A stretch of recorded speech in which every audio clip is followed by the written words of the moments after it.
Le nombre de vaccins obligatoires en France passera dès 2018 de 3 à 11 vaccins. C'est ce qu'a annoncé Agnès Buzyn, ministre de la Santé. Lors d'une interview à RTL le 5 juillet 2017, Agnès Buzyn a dit « Il y a des morts inutiles aujourd'hui.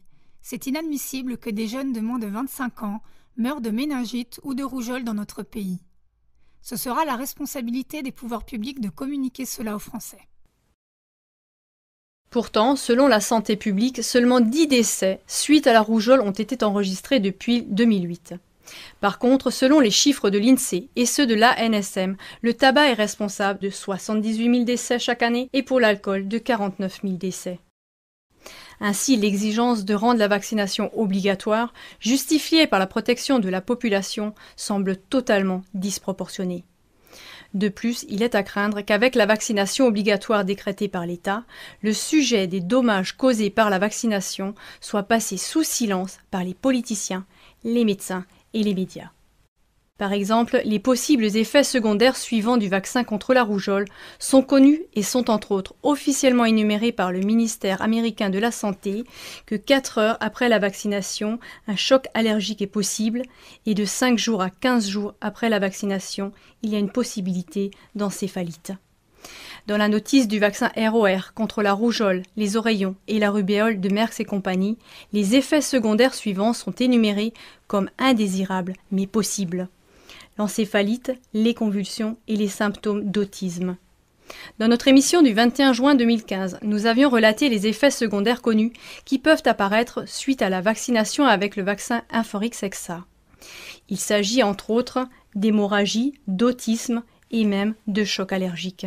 36 cas de décès infantiles ont même été rapportés suite à la vaccination avec Inforix Hexa. La question qui se pose est de savoir si l'élargissement des vaccins obligatoires sert vraiment à la protection de la santé comme prétendu de prime abord, ou si les intérêts de la vaccination obligatoire se trouvent entièrement ailleurs. À ce sujet, le médecin Patrick Chan s'exprime ainsi. Ce que ça va surtout rapporter, c'est beaucoup d'argent à ces laboratoires. Parce qu'ils vont mettre tout dans un seul vaccin qui va coûter très cher. Cela a même été confirmé par la ministre de la Santé, Agnès Buzyn, qui a reconnu dans le journal Le Parisien que les industriels allaient gagner de l'argent avec cette mesure. Le rapport sur la vaccination, établi en 2016 à l'initiative de l'ancienne ministre de la Santé, estime que l'élargissement de l'obligation vaccinale apporterait entre 110 à 120 millions d'euros par an à l'industrie pharmaceutique. Avec l'élargissement des vaccins obligatoires, l'industrie pharmaceutique échappe à la décision prise par le Conseil d'État le 8 février 2017.